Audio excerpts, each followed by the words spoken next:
Et nous recevons aujourd'hui Jean-Marc Jacobson, qui est le cofondateur de la société Realty, qu'il a cofondée avec son frère en 2019. Et Realty, c'est une société spécialisée dans la tokenisation des biens immobiliers. Alors pour l'instant aux États-Unis, mais bon, ça progresse, on va en parler avec Jean-Marc. Alors tokenisation, c'est un mot un peu barbare pour dire que finalement c'est de l'immobilier fractionné. On peut acheter pour $50 une partie d'un immeuble, une partie d'un appartement. Tout ça se passe de manière très transparente sur la blockchain, mais pas de problème, ne paniquez pas, on ne va pas vous parler de technologie aujourd'hui. On va vous parler de choses très concrètes, très pratiques et comment on peut devenir très simplement propriétaire d'une fraction d'un bien immobilier grâce à Realty. Alors Realty, quel chemin parcouru depuis 2019, c'est déjà plus de 500 propriétés disséminées dans le pays aux États-Unis, et puis c'est des milliers d'unités, c'est beaucoup de clients aussi qui achètent régulièrement. C'est une vraie communauté, pour en faire partie sur les réseaux sociaux, on peut se connecter à tous les acheteurs de Realty, donc ça crée une émulation, c'est vraiment intéressant. On va parler de tout ça avec Jean-Marc, il y a des développements très importants qui vont arriver, mais je laisse Claudia te poser la première question. Alors Jean-Marc, bonjour et merci d'avoir accepté notre invitation, notre deuxième invitation. C'est un grand plaisir d'être là et de vous revoir. Realty a parcouru un grand chemin, mais vous aussi, bravo. Ouais, merci, oui.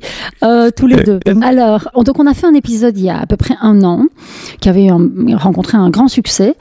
Et qui dit grand succès dit beaucoup de questions des auditeurs. Une des questions récurrentes, c'est oui, mais c'est quoi la différence avec Brix? Parce que Brix est une société française qui a fait beaucoup de pubs en France.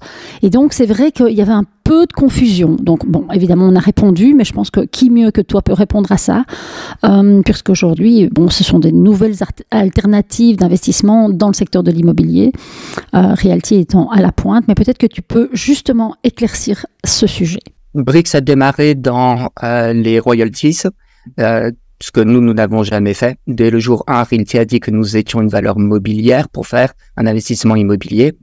Finalement, Brix a été retoqué par le régulateur et fait maintenant du crowdfunding traditionnel. Le crowdfunding, c'est quoi?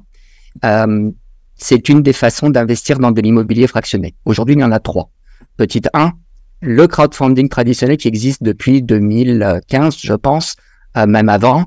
Il y a des sociétés comme WeSeed qui l'ont lancé il y a très longtemps en France, qui permettent d'investir dans des projets de promotion immobilière. L'immeuble n'existe pas, il est en construction, ils ont besoin d'une certaine somme d'argent, reste à apporter l'apport personnel ou l'apport du promoteur même. Celui-ci est financé par une communauté d'investisseurs. Et comme c'est un petit morceau de l'enveloppe totale, il est à haut rendement. Et si l'immeuble se développe et a un succès, la dette est remboursée avec ce haut rendement. Si jamais l'immeuble s'enlise, ça devient difficile, etc., l'investissement est perdu, partiellement ou totalement. Ça, c'est la première façon que les gens connaissent. Ils connaissent le terme de crowdfunding. Le deuxième est survenu la tokenisation. La tokenisation, c'était pouvoir acheter des parts d'immobilier existants avec un revenu. Et tout type d'immobilier, c'était pas cantonné à une seule catégorie, et avec un rendement quasi immédiat, et une existence présente et dans le futur. Une évolution donc du bien immobilier. Ça, c'est ce que fait Realty. C'est ce que fait Realty avec la complexité, entre guillemets, qui est en train de disparaître complètement aujourd'hui, la complexité technologique, puisque c'est sur blockchain.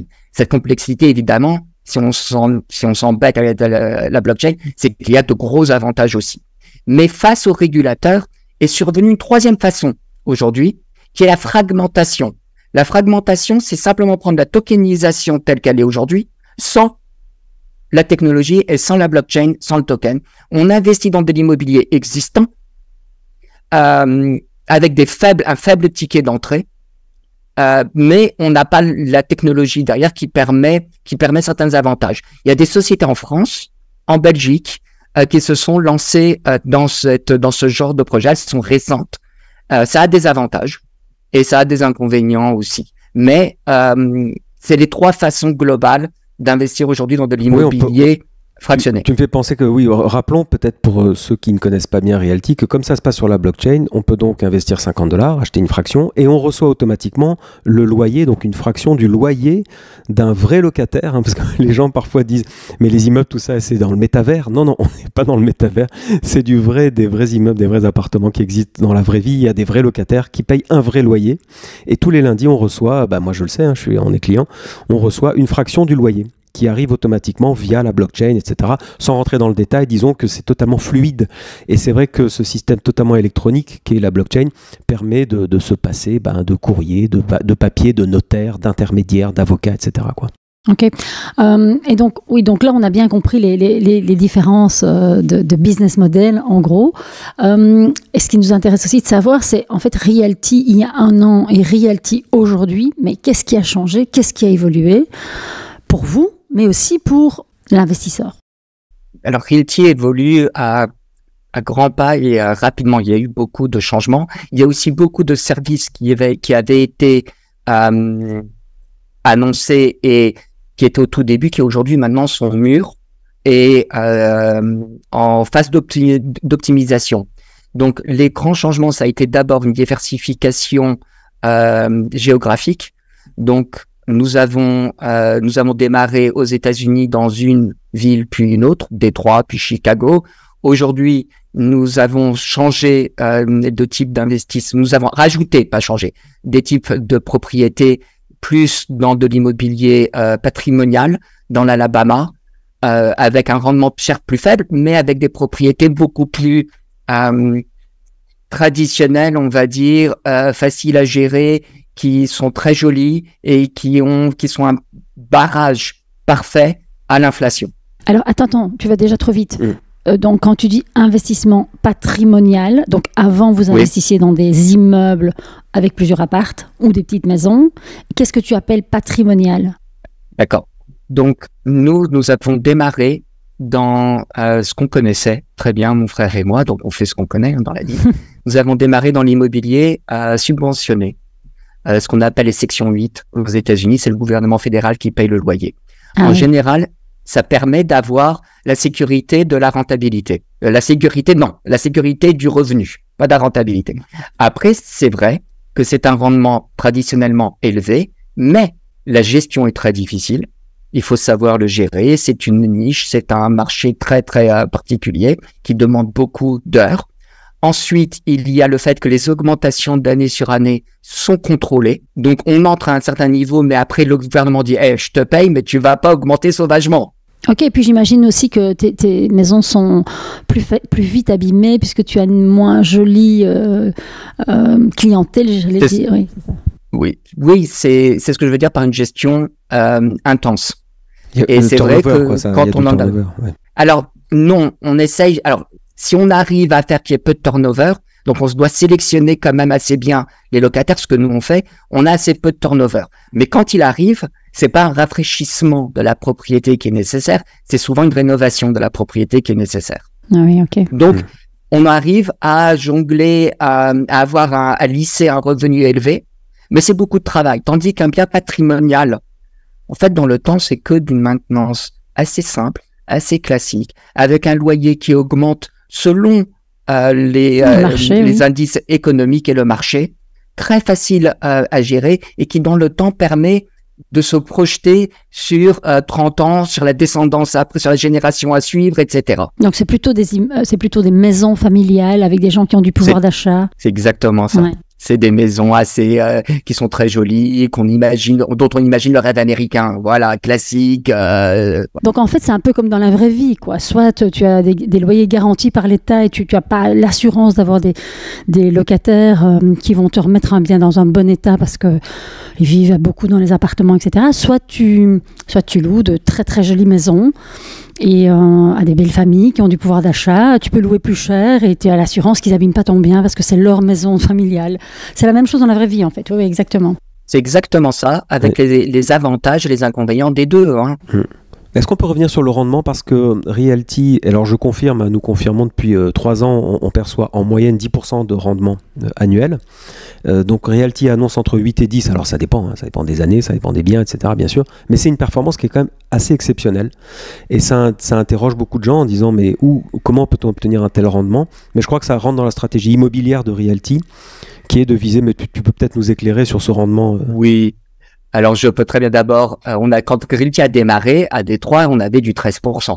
Faut le savoir. C'était des placements à haut rendement, justement en section 8, justement parce que la ville sortait d'une faillite. C'est la seule ville des États-Unis qui a fait officiellement faillite. C'est quand même. Donc, il y avait beaucoup de possibilités d'achat à bas prix, avec des loyers qui, somme toute, étaient quand même à un certain niveau, qui permettaient d'avoir un très haut rendement. Avec le temps, le marché a évolué. On l'a tous vécu pendant la pandémie. Après la pandémie, l'immobilier a augmenté un peu partout globalement, mais aujourd'hui, on a du mal à obtenir à l'achat du 10%. On y arrive. Généralement, c'est entre 9 et 10 dans ce type de bien. Si on va dans ce qu'on appelle le patrimonial, dans des maisons traditionnelles de pouvoir d'achat, on est à 7. On est à 6, 7. C'est là où on se retrouve. Donc, il y a cette évolution. C'est bien parce que d'un côté, on voit le prix de l'immobilier qui prend de la valeur, mais la rentabilité diminue. Ceci dit, je tiens à préciser quelque chose. L'avantage de la blockchain, l'avantage des outils que l'on peut mettre à disposition grâce à la technologie, ce n'est pas que d'avoir une liquidité accrue, pouvoir simplement dire, moi j'ai cet investissement, aujourd'hui j'ai une galère, ou simplement ça ne me convient pas, ou pour quelque raison que ce soit, sans même en parler à quelqu'un, on peut vendre son token de façon beaucoup plus facile sur un marché secondaire. La technologie intervient aussi au niveau du rendement, justement. Il y a des services, il y a des outils, ce qu'on appelle des protocoles, qui permettent d'optimiser son rendement, et une maison qui rapporte normalement du 7%, en utilisant ces outils, on peut aller chercher du 9%, du 10% avec une certaine facilité, que ce soit par effet de levier sur son token, ou que ce soit simplement en réinvestissant ces revenus locatifs qu'on reçoit avec haute fréquence, toutes les semaines, tu as dit Benjamin, dans d'autres tokens qui aussi rapportent. Ouais, c'est intéressant parce que tu prouves l'efficacité du principe de la blockchain, c'est que ça ça réduit les intermédiaires, voire même ça les supprime, et ça fluidifie, c'est purement numérique, c'est nativement digital, une blockchain. Donc on reçoit instantanément son loyer, et donc cette économie d'échelle te permet d'augmenter les rendements, en fait. Mais oui, parce que regarde, je vais donner un exemple très simple. On reçoit les loyers toutes les semaines. Donc, c'est des petits montants pour ceux qui ont investi $50. Déjà, c'est impossible à faire avec un virement bancaire, puisque de toute façon, le virement bancaire a des frais qui empêchent la chose. Donc, c'est tous les 6 mois, tous les ans, c'est en fin d'année. Mais en recevant toutes les semaines cette rentabilité, cette part de loyer, elle nous permet de réinvestir toutes les semaines dans un autre token, automatiquement, si on le veut, c'est une fonction que l'on a créée, dans un autre token immobilier qui lui aussi a une rentabilité. Ainsi, quand on compose les revenus, puisqu'on compose les revenus, ce qui est important, c'est la fréquence, ce qu'on appelle dans les formules financières grand N. Cette fréquence est très importante pour optimiser le revenu. Plus la fréquence est élevée, plus le revenu augmente. La rentabilité augmente, pas le revenu, la rentabilité augmente. Donc, nous, on a un paiement par semaine. On vise d'avoir un paiement quotidien, puis après achat de bloc, mais ça, c'est dans un futur. Ça permet donc de passer une rentabilité. Et la différence sur le long terme, n'oublions pas que c'est un investissement immobilier, la différence sur le long terme, donc sur 5 ans, 7 ans, est notable. C'est pas quelque chose qui sont, ça rapporte 2-3 centimes de plus. Non. Le pourcentage est là. Oui, mais justement, quand tu analyses un peu tes datas, les gens qui achètent donc des tokens Realty, tu vois qu'en fait, ils les gardent ou il y a beaucoup de mouvements. C'est quoi un peu la majorité des comportements? La majorité des gens gardent et choisissent l'option de réinvestissement, justement, parce que, alors au début, ils les gardent, ils les achètent, ils sont un peu curieux. Ils essaient de faire quelques tests pour achat-revente, pour voir comment ça marche. Mais après, pour la plupart, ils gardent et choisissent cette option de réinvestissement pour composer les revenus, justement. Il y en a certains qui sont plus avancés, qui vont vers d'autres outils comme pouvoir emprunter contre son token, qui est aussi un service qu'on a mis à disposition à la communauté, Realty. Donc, à la place d'hypothéquer la propriété, on peut hypothéquer son token. afin d'avoir un revenu, avoir de l'argent qui nous permet d'acheter un autre token. Ok, mais je l'hypothèque auprès de qui? Je l'hypothèque auprès de Realty? C'est décentralisé. Non, c'est une hypothèque décentralisée. Il y a des gens qui viennent. Alors, c'est un protocole indépendant. C'est des gens qui viennent, qui disent, moi, je veux prêter. Ils reçoivent un revenu variable de 4 à 10%. Ça dépend de l'offre et de la demande. En quelque sorte, il y a des algorithmes derrière. Et donc, il y a des gens qui viennent, qui prêtent à des pools de liquidité. Et il y a des gens qui disent, moi, je veux emprunter. Alors attendez, si tu veux bien... et on peut très bien être les deux. On peut très bien être prêteur et emprunteur ou l'un ou l'autre. Alors je vais traduire Jean-Marc parce que ça c'est ma spécialité. Oui. Je suis formateur en finance décentralisée et là on a déjà perdu la plupart des gens. En fait, il faut que les gens comprennent que Jean-Marc parle d'un programme informatique, un logiciel informatique qui s'exécute automatiquement, à qui on a donné l'instruction de gérer une mise en gage d'un jeton. Donc par exemple, je suis propriétaire j'ai un token Realty, donc je suis propriétaire d'une petite fraction d'un appartement. Eh bien, je peux le mettre dans le logiciel et dire au logiciel, voilà, je te donne en gage ma petite fraction d'immobilier, moyennant quoi tu vas me prêter de l'argent pour acheter encore plus d'immobilier. Oui, mais tu vas me prêter combien? Imagine, j'ai 2000 € de token Realty, ok? Donc, à un moment donné, j'ai besoin d'argent, mais j'ai pas envie de perdre mes tokens Realty parce que les immeubles vont prendre de la valeur sur 15 ans et je veux garder mes tokens. Donc, je mets dans l'algorithme donc la valeur de mes 2000. C'est ça. Est-ce qu'il y a une limite de temps et combien on va me prêter? Combien donc Il n'y a pas de limite de temps. Il n'y a pas de limite de temps, c'est permanent. Tant que vous payez les intérêts, que les intérêts sont payés, vous gardez l'emprunt aussi longtemps que vous voulez. Ok, donc ça veut dire 15 ans. Donc j'achète 10 000 € de 20 ans, voilà. Oui. Alors, par contre, combien est payé? Pour l'instant, aujourd'hui, c'est Realty qui met le curseur à ce qu'on appelle la LTV, Loan to Value. Ça peut être 50%, 60%, 80%, etc.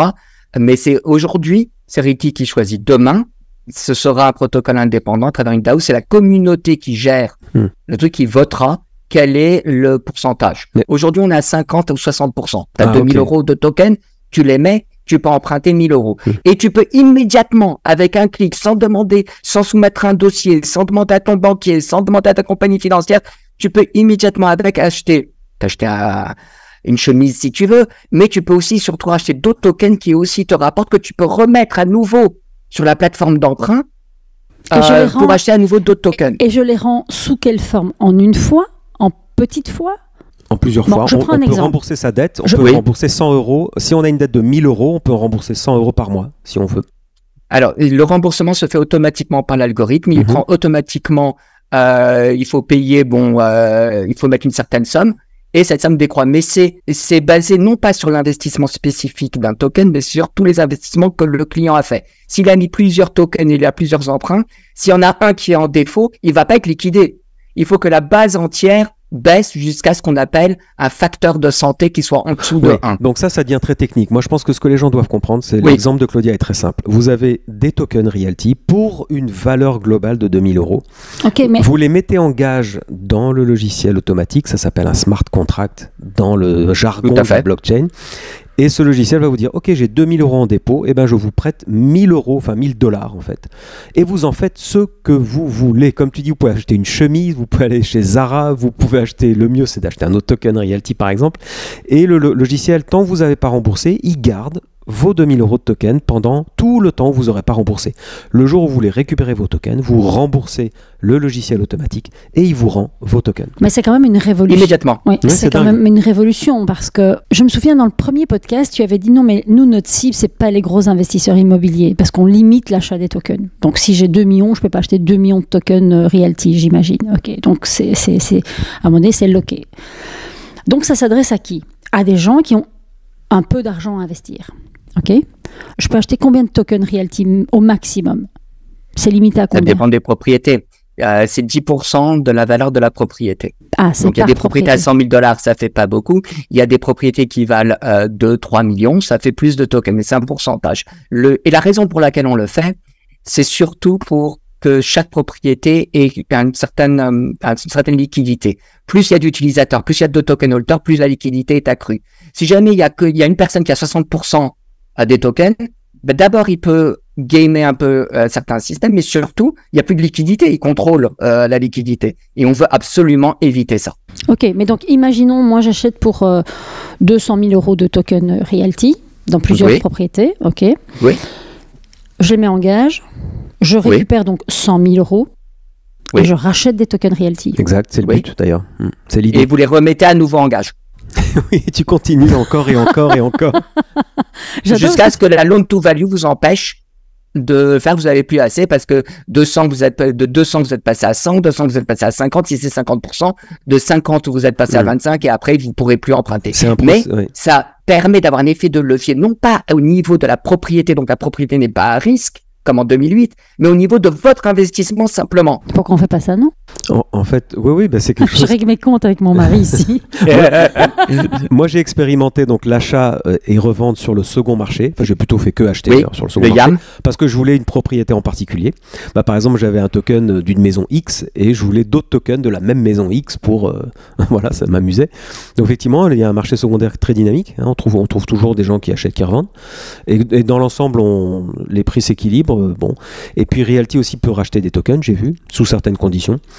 Et puis, il y a ce système, il faut que les gens imaginent, c'est quand même dingue. C'est-à-dire que c'est comme à la banque, mais là, il n'y a plus de banque, il n'y a plus de notaire. On dépose ses propriétés immobilières et on récupère du cash pour faire encore plus d'investissements. Non, mais si ce n'est qu'à la banque, quand tu mets, on sait bien, quand tu mets ton truc en hypothèque, tu as un temps. Donc, tu dois faire d'abord rembourser, tu as des intérêts, tu dois rembourser tous les mois, et en plus, c'est limité dans le temps. Donc, tu peux pas dire, moi, j'emprunte pendant 50 ans, quoi. Ouais. Et puis surtout le temps de soumettre le dossier, d'avoir les choses claires, le prêt se fait sur le bien, sur vous aussi, vous devez montrer patte blanche, vous avez des ratios à respecter, etc. Là, ça se fait en quelques clics. Oui. Et c'est ce qui permet cette boucle justement pour optimiser à fond le rendement. C'est pour ça qu'une maison qui rapporte du 7%, quand elle est bien travaillée, on compose donc les différents protocoles de maison de réinvestissement qui composent les revenus et la possibilité d'effet de levier avec en emprunt, de 7% de revenus que donne vraiment la propriété, on arrive à du 9%. Et donc Jean-Marc, je voulais profiter de ça pour parler des 50 ans. Donc j'anticipe la question des gens qui nous écoutent. Ils vont dire, mais votre logiciel, il va tourner 50 ans, qu'est-ce qui me le garantit? Eh bien en fait, c'est garanti par la blockchain en elle-même qui, par définition, est immuable et continuera ad vitam aeternam tant qu'il y aura deux ordinateurs qui se connecteront sur une blockchain. Le petit logiciel, il continuera de tourner, il continuera de gérer vos tokens qui sont en dépôt. Et ça me permet, Jean-Marc, de poser une question sur la transparence, parce que c'est aussi la question qui revient tout le temps. Oui, mais Realty, alors, qu'est-ce qui se passe? Ils font faillite? Qu'est-ce qui se passe? Où sont mes tokens? Où est mon argent? Où les propriétés, etc. Il faut savoir que tant que c'est sur une blockchain, c'est totalement transparent. Je crois que Jean-Marc, faudra que tu nous dises en off, tu nous parlais d'un audit qui a été fait sans même que vous le sachiez. En fait, les gens sont allés voir la blockchain.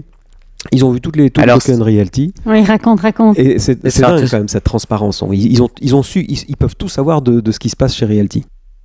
Alors, il y a plusieurs sujets que tu as amenés. Je vais y répondre dans le désordre. Pas dans l'ordre. Donc, la première, c'est le dernier point que tu as dit. Oui, effectivement, il y a des doctorants qui ont écrit des thèses. On le savait même pas sur Realty. Ils ont été sur la blockchain où ils ont vu toutes les transactions, les montants, les loyers redistribués, la fréquence, et ils ont créé des statistiques et des analyses et ils ont écrit leur thèse sur le phénomène de la tokenisation immobilière basée sur la masse de transactions qui est disponible. Et ils n'ont pas demandé à Realty pour le faire. Ils n'ont pas demandé de permission d'avoir accès aux données. Tout ça, c'est public. C'est transparent, ils la downloadent, ils font leurs propres analyses, ils en tirent leurs propres conclusions.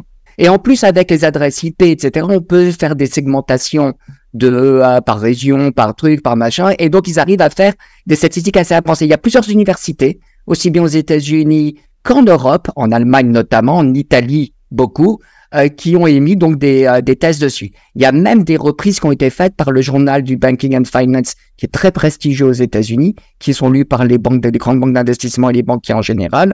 Et il y a même un département de finances du gouvernement américain qui a nommé Realty en se basant sur les données de la blockchain, justement. Donc, c'est devenu...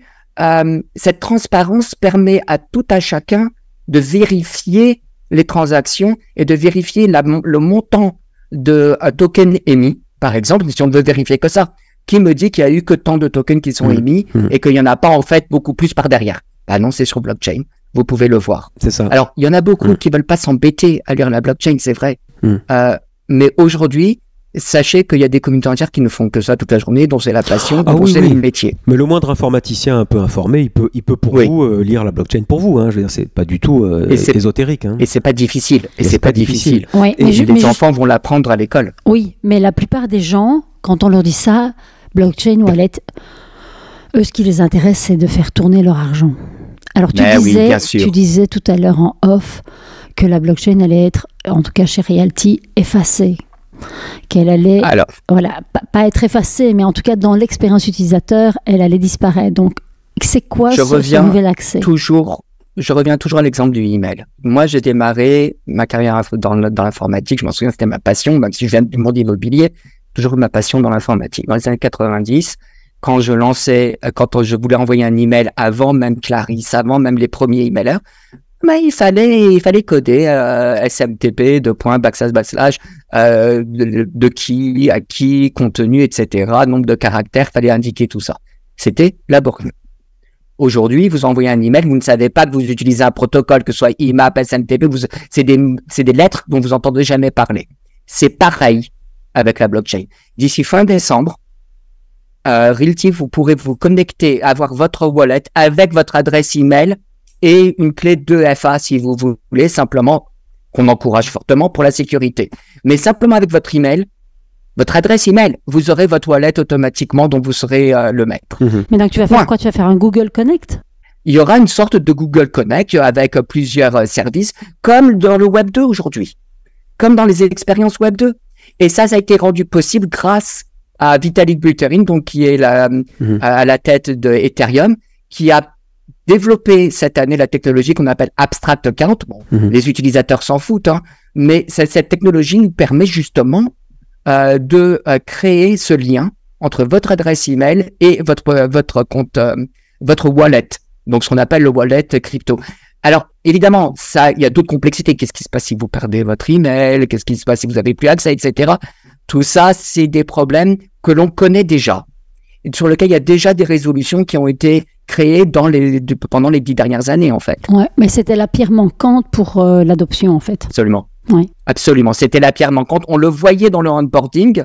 Quand les gens s'inscrivaient à Realty, on voit le processus, le KYC, le machin, il passe à travers tout. Le moment où il faut connecter le wallet, les gens déconnectent. Oui, taux de rebond. Oui, mais tu vois, ce qui est intéressant, c'est qu'en fait, vous allez intégrer cette innovation technologique en même temps que qu'est-ce qui se passe sur le marché de l'immobilier depuis maintenant une petite année. Les taux ont augmenté, l'accès à la propriété est devenu très compliqué. C'est combien en France les taux, le nombre de crédits refusés? Plus de la moitié des crédits sont refusés. Hein. Plus, moi j'avais en tête 80%. 80%, oui, certainement. Bon, ne vous fiez pas, mes chiffres, ils sont peut-être pas bons, on vérifiera. Mais donc, qu'est-ce qui se passe sur le terrain?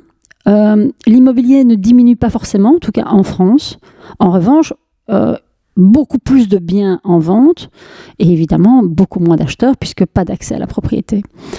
Et toi, en même temps, vous dites attention, il y a du taux de rebond, donc les gens ne vont pas plus loin que le process qui s'arrête au wallet parce que c'est compliqué. On va craquer ça et on va fluidifier l'accès à l'accès à la propriété via la tokenisation en craquant la porte d'entrée.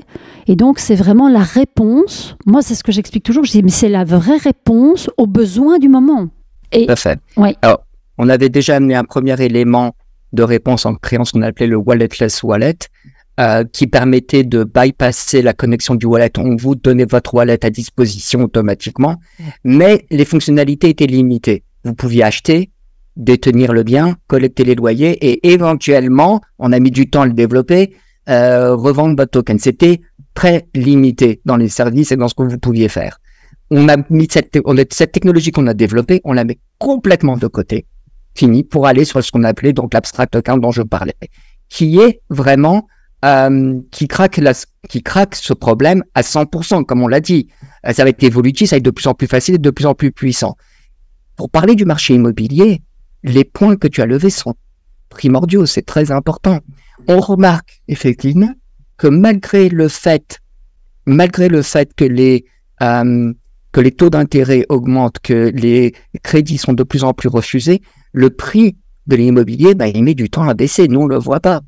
Nous, on le voit pas. Il y a des gens qui ont emprunté il y a longtemps à des taux fixes, ils préfèrent attendre. Ils ont les reins solides et ils disent, moi, je vais pas vendre ma propriété dans ces conditions-là. Si tu veux l'acheter, c'est ce prix. Sinon, j'attends. Oui, mais c'est normal parce qu'ils savent que s'ils vendent, ils vont mettre leur argent en banque et si leur argent va en banque, ça va dévaluer. Donc, ils préfèrent manger du pain sec et garder leur brique, en fait. Mais c'est exactement ça, d'autant plus que l'immobilier résidentiel, et j'insiste sur le résidentiel, mais l'immobilier résidentiel de principalement toute catégorie dans le résidentiel est historiquement le meilleur barrage à l'inflation.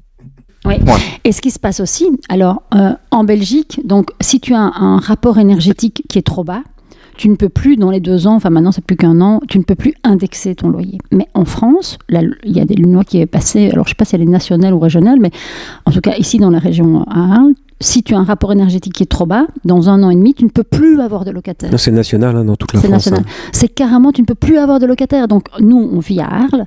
Et alors c'est incroyable. Arles, le monde entier vient à Arles. Il n'y avait rien à vendre depuis 10 ans. Pourquoi ? Parce que les gens louent aux terroristes, après l'arrivée d'Airbnb, etc. Aujourd'hui, les biens sont mis en vente parce que les gens se disent « Ah, moi, j'ai pas l'argent pour rénover. En plus, dans un centre historique, là, c'est patrimoine de l'UNESCO. Compliqué de faire des travaux. » Ils mettent en vente, mais les prix, ils ne trouvent pas acquéreur et les prix ne baissent pas. Ils se disent, je ne peux plus avoir de locataire dans 2 ans, mais je garde mon prix. Et là, tu te dis, waouh, il se passe quelque chose, quoi. J'ai hâte de poser la prochaine question à Jean-Marc parce que ça me titille. On sait que Realtis a démarré aux États-Unis. Pour l'instant, toutes les propriétés sont aux États-Unis.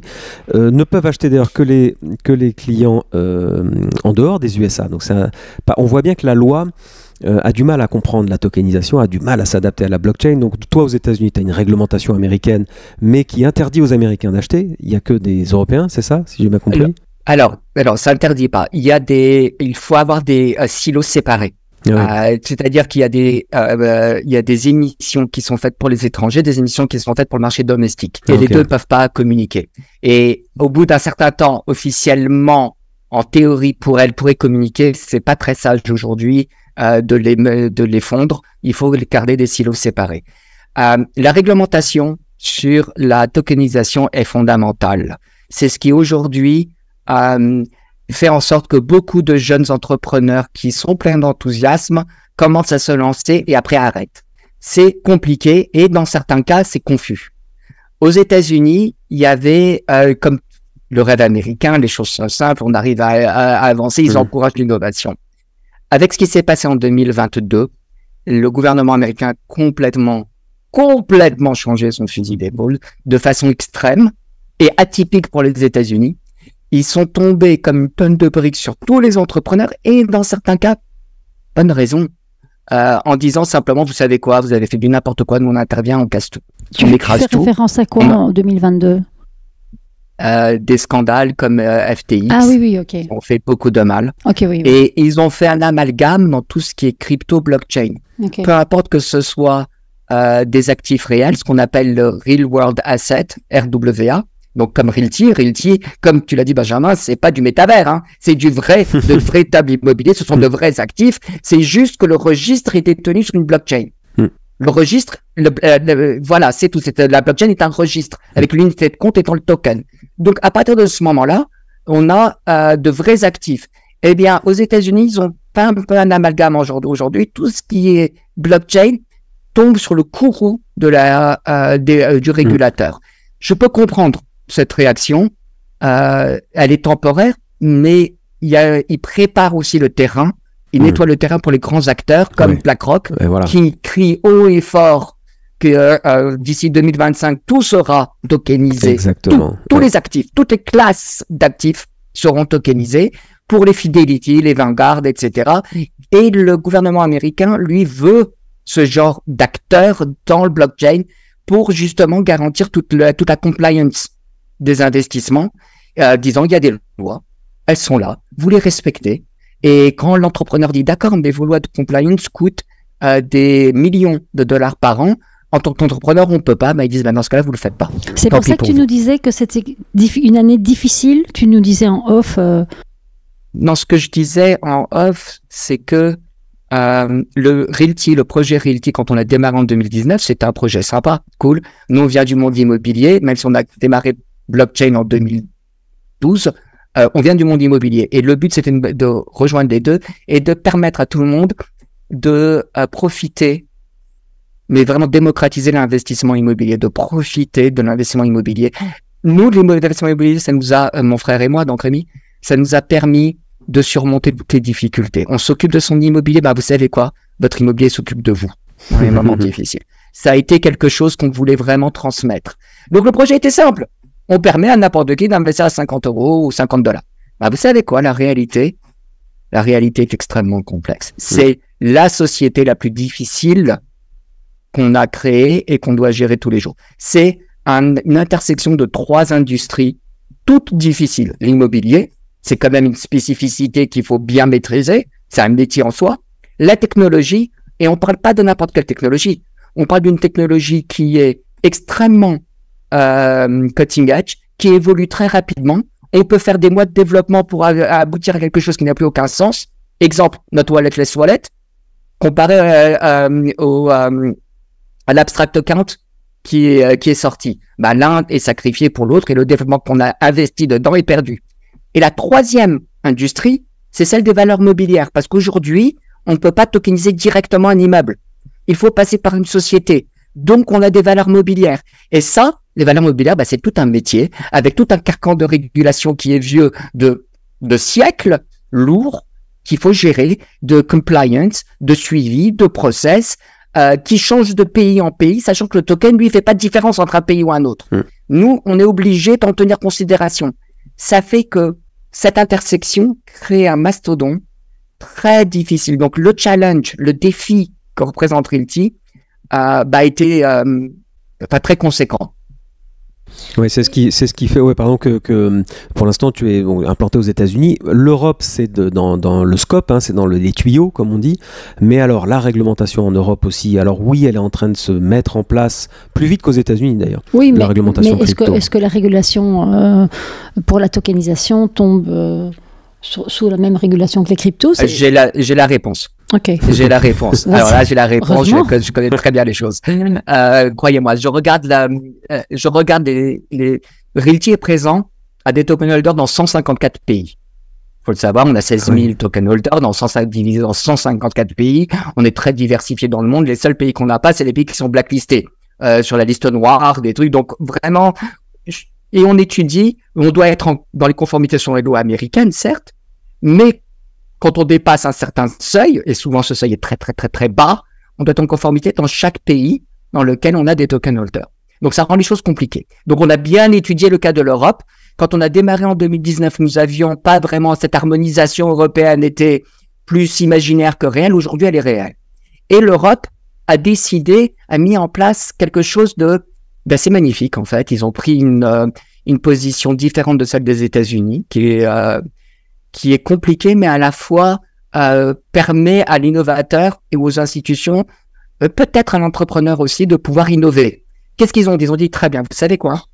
Cette blockchain, on comprend qu'il y a un potentiel immense. On comprend que c'est probablement la tokenisation d'actifs réels et le futur, parce que les applications qui en découlent sont juste trop puissantes. C'est trop facile, c'est trop rapide. Ça va arriver quoi qu'il arrive. Encadrons-le. On ne veut pas faire n'importe quoi. Ils ont créé à l'échelle européenne un régime pilote dans lequel, si on y souscrit, on a des exemptions projet par projet. Ce régime pilote dure 3 ans, renouvelable 3 ans. Et c'est important de le dire, c'est projet par projet. Donc on vient, on soumet son projet, on dit voici ce qu'on fait, voici ce qu'on veut faire, voici ce qu'on truc, on a besoin de telle ou telle exemption pour opérer. Eux, ils font l'étude. Donc c'est généralement l'AMF, la CPR, une combinaison des deux, c'est une initiative qui vient au niveau de l'ASMA, et ils disent très bien, on vous donne telle ou telle exemption, et c'est public, et donc on peut opérer dans ce cadre-là. Il n'y a pas de garantie que passé 3 ans, ça perdurera. Donc l'investissement fait peut être perdu. Nous, on croit que ça va perdurer chez Realty. L'application à ce régime pilote est difficile. Ce n'est pas quelque chose que l'on fait en 10 minutes, ce n'est pas simplement une feuille à remplir, c'est énormément de détails, c'est des gros dossiers à fournir, ça prend du temps, c'est un travail, ça prend des mois de travail. Et c'est un discours avec le régulateur. Mais l'Europe le permet.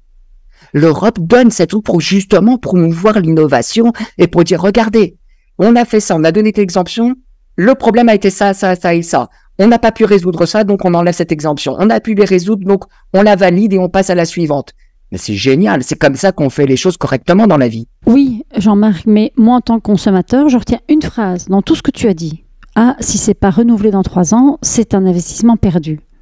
C'est ce que le consommateur alors, entend. C'est pas l'investissement du consommateur, l'investissement de l'entrepreneur dans la technologie. Mais qu'est-ce le qui se consommateur, passe lui, il récupère son argent. Voilà, il mais c'est récupère important son actif. C'est important de le dire. Il récupère ouais. son actif. L'actif, n'oublions pas la tokenisation d'actifs réels. C'est ce que Realty fait. Aujourd'hui, l'actif réel, c'est de l'immobilier qui est situé en Amérique et on se diversifie dans d'autres pays. L'Europe ne viendra que lorsque Realty aura adhéré justement et sera accepté dans ce régime pilote. Sinon, faire la tokenisation d'actifs immobiliers en Europe, c'est possible, mais ça n'a aucun sens parce que le produit lui-même est mauvais. C'est-à-dire que votre token, vous l'avez, vous touchez votre rentabilité et vous pouvez rien en faire. Vous pouvez pas le revendre, vous pouvez pas le nantir, vous pouvez pas hypothéquer compte, vous pouvez rien faire. Vous n'avez aucun des protocoles qui rendent la tokenisation aussi puissante. Autant faire un fragment, autant investir dans un fragment ou dans les parts d'une ACI ou n'importe quoi, je sais pas. Mais le produit n'est pas puissant. Il n'a pas d'avantage spécifique. Si on fait partie de ce régime pilote, les données changent. Parce que là, ce sont des actifs réels qui sont, si jamais ça marche pas, l'actif est réel. Vous avez posé, Benjamin, comme question, qu'est-ce qui se passe si Realty disparaît? Realty, c'est une plateforme. Realty, votre actif, il est là. Vous avez l'action. Le token, ce n'est pas une représentation d'une action d'une société qui détient un bien, c'est l'action. Oui, je confirme que donc, à partir de ce moment-là, quand on achète un token, on signe un PDF de 80 pages, hein, qui est le contrat qu'on signe avec une société qui détient le bien. Et on peut vérifier que cette société est enregistrée, c'est des documents publics aussi. Oui. On peut vérifier que l'actif a été acheté par cette société, ce sont aussi des registres publics. On vérifie plein de choses. Donc, à partir de ce moment-là, la boucle est bouclée et l'actif est là. Realty disparaît, la société qui détient le bien, il y aura un vote d'actionnaires qui est mis en place. Vous pouvez décider de continuer. Vous pouvez décider de liquider le bien, c'est-à-dire le mettre en vente et chacun récupère sa quote-part. Vous pouvez décider de changer de property manager, etc. Et généralement, qui organise tout ça? Soit le comptable, soit l'avocat, soit l'actionnaire le plus important de la société. Voilà. C'est des machines bien huilées qui existent depuis longtemps. Hein. C'est le droit des sociétés. Point. Je reviens sur l'autorisation de développer des projets comme ça en Europe. Je me mets à la place du régulateur. Si je me rends compte, à travers votre data, vos chiffres, qu'il y a autant d'Européens qui investissent dans de l'immobilier aux États-Unis parce que les États-Unis proposent cette alternative, donc la tokenisation, je me pose quand même la question de me dire, mais est-ce que c'est pas mieux que l'argent des Français reste en France? Parce qu'il y a ça aussi. Moi, je vais vous dire, je pense que le régulateur européen d'abord a la bonne attitude et fait les choses correctement. Je le dis sincèrement, parce que je vois aux États-Unis le balancier qu'il y a d'un côté et de l'autre, etc. Cette incertitude au niveau pour l'entrepreneur qui est insupportable. N'oubliez pas, c'est des investissements lourds qu'on fait. C'est des efforts réels qui demandent beaucoup d'heures et de sueur. Ce balancier d'un côté et de l'autre, c'est pas cool. Ça permet pas de construire sur des bases solides. Donc l'approche de l'Europe est bonne. Maintenant, je suis quand même assez, quand il s'agit de mes investissements ou d'investissement en général, j'aime être assez global. La mission de Realty, c'est de pouvoir justement permettre à un Anglais d'investir dans un appartement en Inde, à un Hindou d'investir, un Indien d'investir dans un penthouse à Paris, d'un Français de pouvoir investir en Italie, d'un Italien de pouvoir investir en Angleterre, etc. Je pense vraiment qu'il y a toujours dans le monde un endroit qui est propice à l'investissement. Le problème, c'est que c'est compliqué l'internationalisation de l'investissement. Investir dans un autre pays aujourd'hui, faut se lever tout le matin. Il y a beaucoup de documents, il y a des tamponnages, il y a des, ça s'appelle comment quand on doit estampiller avec un tampon spécial pour vérifier la donnée. Enfin, c'est un enfer. Avec la tokenisation, L'internationalisation de l'investissement est fluide, rapide, sans effort. Oui. Tiens, il y a une opportunité en Argentine aujourd'hui, Ouais. il y a un nouveau truc, on y croit, il y a un produit, on achète dedans. Ben, ça C'est tombe- aussi simple que ça ça. tombe bien, il y a un nouveau président en Argentine maintenant. C'est pour ça que j'ai donné cet exemple. Alors, qu'on y croit, qu'on n'y croit pas, c'est pas la question, c'était Ouais, juste ouais. l'exemple parce que c'est dans les nouvelles. Ouais, Mais à chaque mouvement, à chaque moment, il y a une opportunité quelque part. Rappelons pour reprendre l'injonction de Claudia, intéressant. Claudia a dit oui, mais l'argent des Français part aux États-Unis. Mais attention, l'argent américain revient en France puisqu'on perçoit une part du loyer d'un Américain. Et puis j'allais dire aussi, l'autre façon de voir les choses, Claudia, c'est de dire simplement attention, la propriété américaine va appartenir à des Européens. Et oui, on reconquiert. Alors c'est la Ah ouais. reconquête des Attention, États-Unis parce par l'Europe. Parce que là, c'est important. On parle quand même de l'immobilier. On parle là du sol. Ouais. C'est quand même quelque chose. Et d'un coup, ce sont des Européens qui achètent par la C'est via vrai. tokenisation des biens immobiliers américains. Bon, oui, ça se voilà, tient, c'est ça pas se évident. tient. Hein, C'est comme vrai que argument. c'est inouï quand tu penses que nous, derrière notre ordinateur, on devient propriétaire aux États-Unis, mais avant la blockchain, comment aurait-on pu imaginer, nous, derrière un ordi, acheter une part d'immobilier américain? C'est juste dingue. Mais c'est ça. Mm. Mais c'est ça. Alors, un des avantages, on parle beaucoup de tokenisation d'actifs réels, d'accord. Mais pourquoi se donner tout ce mal? J'ai donné l'exemple de pouvoir optimiser sa rentabilité. C'est vrai, c'est là. On parle beaucoup de la liquidité. Ça permet d'avoir un marché secondaire, etc. Attention, ça dépend des régulations et des endroits. En Europe, aujourd'hui, le marché secondaire n'est possible que si on fait partie du régime pilote. Sinon, sur tokenisation, si c'est sur le blockchain, c'est pas possible. Mais ce régime pilote, pardon Jean-Marc, Oui. donc Oui. il a commencé, il se termine quand? Il a commencé en mars 2023. Il va durer 3 ans et il va être renouvelable 3 ans. Donc, on a 6 ans avant que ça devienne un carcan juridique, un ensemble juridique avec des lois et des trucs qu'on peut respecter. Nous, on fait cette application. C'est beaucoup de travail. On n'est pas prêt. On n'est pas prêt. Donc, nos émissions de l'immobilier européenne ne démarreront que quand on en fera partie, si on en fait partie. Ok, donc au Si on arrive à montrer patte blanche. Ou éventuellement 2026, 2027, c'est ça? Bon, bah, 2025. 2024, fin 2024, début 2025. C'est ça le but. Et ça durera 3 ans, renouvelable 3 ans pendant 6 ans. Okay. Et après, généralement, il y aura toute une filière juridique qui aura apparu dessus, avec des lignes directrices, avec des interdits, avec des obligations, avec de la compliance derrière, avec des audits, avec ceci et cela. Ce qui est normal, ce qui est bien, on parle d'investissement. Ben, le rendez-vous est pris. Alors, mais tu as raison sur Larry Fink, le patron de BlackRock, il n'arrête pas de parler de la tokenisation des actifs du monde réel. Il ne parle que de ça. Il dit c'est le grand avenir de la finance. Et alors, tokeniser non seulement l'immobilier, les matières premières, la nourriture, les échanges. Les fonds, l'art, les diamants, tout. Oui, les diamants, mais les moi, actions. Ce qui m'énerve, c'est que nous, on le dit depuis 2019. On dit, oh, Jean-Marc, oui, etc. On le prend pas au sérieux. Quand Larry Fink le dit, alors là, tout le monde écoute. Les news. Ah bah, voyons. Vous m'avez écouté. Merci. Mais oui, évidemment, quand t'écoutes, évidemment. Mais c'est quand même difficile à imaginer un monde où tout va être fractionné. Fractionné et surtout internationalisé. Pour revenir aux avantages de la tokenisation, cette internationalisation est cruciale. C'est vraiment la pierre angulaire qui rend, je vais le dire, la réglementation compliquée, mais qui aussi ouvre un horizon global et incroyable. Alors, il n'y a pas alors attention, je veux enlever un mythe. Quand on investit dans des actifs réels, il n'y a pas d'anonymat. Ce n'est pas, n'importe qui peut acheter. Non. Vous faites un KYC, vous faites un AML, à tout moment, on sait qui a quoi. Et à tout moment, le régulateur peut intervenir. On rappelle On rappelle que le KYC, c'est donner sa carte d'identité ou son passeport, plus une preuve de domicile, plus plein de choses, quoi. Plus. Exactement. Et ça, c'est absolument nécessaire pour pouvoir acheter un real token. Qui plus est, il est impossible de vendre ces real tokens à n'importe qui. Il faut que cette personne aussi soit KYC. Donc, le marché secondaire est là. Les opportunités sont là, mais à tout moment, on sait qui a quoi. Et ça, il faut le savoir, il n'y a pas d'anonymat. Moi, j'ai encore une question. Est-ce que tu as vu un changement de profil de vos clients par rapport à ce qui se passe réellement sur le marché? Alors, quelque chose d'assez surprenant, c'est le nombre de femmes que nous avons qui achètent des tokens. Qui au début était zéro. Il n'y en avait pas. Je vous le dis sincèrement, quand en 2019 et en 2020, je pense qu'il n'y avait aucune femme. Tu sais qu'elles viennent parce qu'elles écoutent Techno Impact. Hein. Ben, je veux bien le croire. En tout cas, je peux vous dire qu'aujourd'hui, c'est pas 1% ou 2%, c'est plus de 20%. Enfin, ça devient vraiment une force. Il y a de femmes qui investissent dans Realty, dans la tokenisation. Alors qu'avant, c'était, il y en avait pas, c'est ce que je dis. Et on voit donc, ça dans la crypto-monnaie aussi, hein, on constate ça.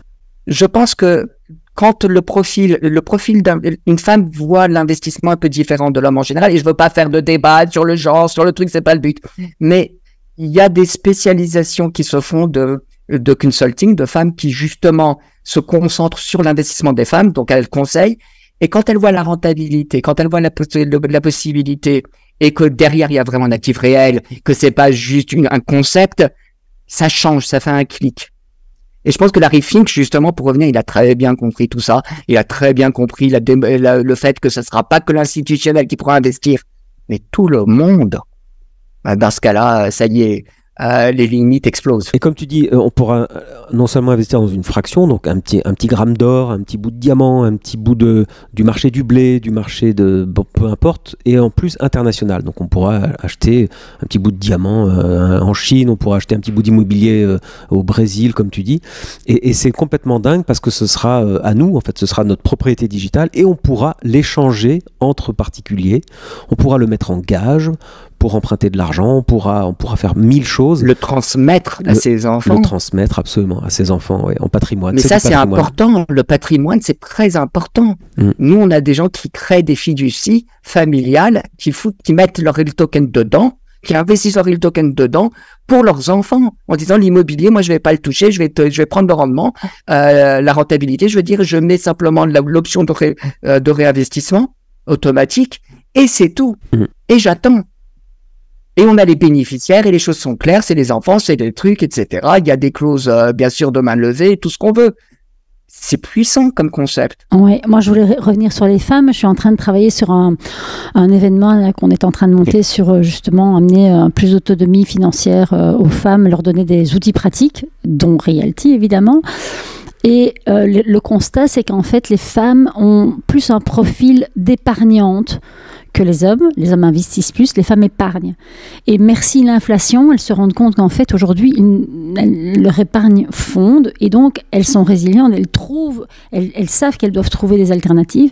C'est ce qui explique peut-être justement qu'il y a plus de femmes chez Realty qui achètent des tokens, mais aussi plus de femmes qui achètent de la crypto. Ça correspond toujours à ce qui se passe réellement sur le marché. Et quand on comprend comment elles se comportent, elles épargnent depuis des années. Et souvent, bon, par exemple à Bruxelles, la première pauvreté, c'est les femmes célibataires avec des pères abdicants. Ouais. Et donc ça, je crois que c'est 51% à Bruxelles. Et ben donc ces femmes qui épargnaient, aujourd'hui elles se disent, oui c'est énorme, hein, énorme. C'est la première pauvreté. Alors là, je suis ébahi par cette statistique. 51%, j'en reviens pas. Je pourrais le savais pas du tout. Oui, c'est une étude qui a été faite. Je pourrais t'envoyer si tu veux. Donc, avec des pères abdicants, donc qui payent pas les pensions, etc. Donc, ces femmes qui devaient assumer leurs enfants avec leur salaire, qui épargnaient un tout petit peu et qui maintenant en période d'inflation se disent, de temps en temps, je crois qu'elles préfèrent investir 50 euros chez Realty. Ou nous, on a vu, donc j'ai travaillé pour un événement pour mon ancien boss pour le L, et c'est un événement qui vise à accompagner toutes les femmes dans leur carrière professionnelle. Et il y avait, donc j'ai monté le programme, 60 workshops, et il y avait 4 workshops sur l'argent. Eh bien, Jean-Marc, d'ailleurs Benjamin donne une conférence, les femmes étaient assises par terre sur les radiateurs, debout à la porte. C'était les workshops qui ont le plus marché. Et elles étaient là. Oui, il y a un besoin. Oui, un besoin terrible. Et je vais aller plus loin. Je pense aussi que la femme a ce profil, sans rentrer dans les débats de genre, je le répète, d'épargnant, c'est vrai, tandis que l'homme a tendance de temps en temps à être un peu fonjo. Il prend des risques. Il prend des risques qu'il ne devrait pas prendre. Ça va en disant, c'est cool, et il y va sans avoir fait son travail comme il faut. Et ça énerve beaucoup de femmes aussi, non, ça. En disant, qu'est-ce que t'as fait là? Non, mais qu'est-ce que t'as fait? Eh ben, justement, il y a un équilibre à avoir. J'ai une phrase clé qui dit, quand les femmes gagnent, elles épargnent. Quand les hommes gagnent, ils investissent. Oui. J'aime beaucoup, en fait, j'aime beaucoup. Mais Oui. Ouais, mais et aussi, j'ai un chiffre, pour chaque euro investi par un homme, une femme investit alors 40 centimes. oui, Le on ratio, investit. Ça devrait. Ouais. Ouais, le ratio, il n'est pas du tout à parité. C'est dommage. Mais en tout cas, il se passe quelque chose vraiment d'important, que tu le mentionnes, avec l'avènement de la crypto-monnaie, l'avènement de la tokenisation, il y a l'avènement de l'investissement, où les gens comprennent Il y a que le banquier c'est fini, on peut plus lui faire confiance, que l'inflation continuera et qu'il faut absolument comprendre l'investissement. Donc, Mais on est d'accord, ouais. et sa démocratisation qu'amène la tokenisation permet justement à des gens qui n'avaient pas vraiment avant accès, bah, d'un coup, à se dire, mais attends, je prends ma responsabilité, je fais mes devoirs, je fais mes recherches, je peux le faire. Oui, mais c'est comme Parce que- on donne. Oui, en termes d'investissement, nous on parle. Tu vois, la bourse, par exemple, c'est aussi quelque chose qui est totalement admis aux États-Unis. Je crois que un Américain Oui. sur deux a des actions en bourse. C'est banal Oui. en fait. En Europe, on est à moins de 10, on est à quoi 6-7%, tu vois, des Européens. Donc il y a encore un marché énorme à faire comprendre ça aux gens. Et les gens ont toujours cette idée de la bourse dangereuse, etc. Les crypto-monnaies, c'est dangereux, mais parce que, comme tu dis, il y a beaucoup de comportements addictifs. Les gens s'imaginent dans les crypto-monnaies comme aux courses de chevaux ou au casino. Ils n'ont pas compris que c'était aussi des stratégies, qu'il fallait comprendre ce qu'on faisait, que c'était sur le long terme, etc. Et que ça passait par Et qu'il y l'éducation. avait des actifs réels, qu'on peut tokeniser des actifs réels. La technologie, on s'appuie dessus, on l'utilise pour optimiser, on l'utilise pour plus de transparence, on l'utilise pour des vérifications, on l'utilise pour internationaliser, mais c'est un outil, ce n'est pas l'investissement. L'investissement reste l'immobilier dans notre cas, dans le cas de Realty. Et peut-être d'autres types d'actifs aussi, tant que ce sont des actifs réels. N'oubliez pas que le nom de Realty, c'est Real Token. Ça a été choisi d'entrée de jeu en 2019, parce qu'on démarre avec l'immobilier, évidemment, puisque c'est ce que Rémi et moi on connaît. On vient du monde immobilier, on a géré l'immobilier depuis les années 90. Ça montre notre âge aussi.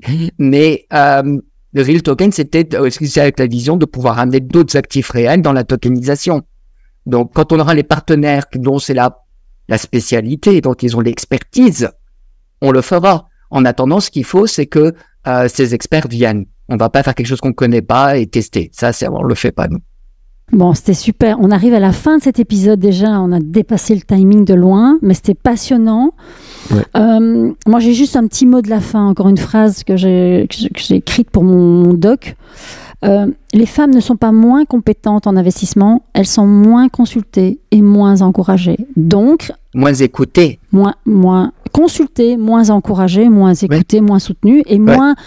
On n'en tient pas compte souvent dans la com, on s'adresse aux hommes. Donc moi, je pense que Realty et Techno Impact devraient faire un truc pour les femmes. Bon, on en parle en off. On en parle en off. En tout cas, Jean-Marc... Mais on en parle avec grand plaisir. Ouais. Et je vous soutiens à 100% dedans. Ah, c'est génial. Sachez, j'ai 3 sœurs, j'ai une femme, j'ai 2 filles. Je suis entouré de... Je comprends très bien. Bon, ben, en tout cas, merci Jean-Marc Jacobson. Donc, on te retrouve sur LinkedIn. Pour toi, personnellement, je sais que tu réponds à toutes les questions. Il y a aussi Realty, REALT.co, .co. Ça, c'est le site web où vous trouverez toutes les propriétés sur lesquelles vous pourriez investir. Et puis, nous, on a notre site, notre nouveau site technoimpact.tech. Oui, et puis comme d'habitude, si vous avez des questions, vous pouvez aussi nous poser les questions. Donc, parce qu'en général, les gens viennent plus chez nous que chez les gens qu'on interviewe. En tout cas, Jean-Marc, merci. C'était vraiment tout aussi passionnant. Donc, nous, on est #FanRealty. Et merci beaucoup pour ton temps et on se revoit très bientôt, j'espère. Merci beaucoup. À bientôt. À bientôt.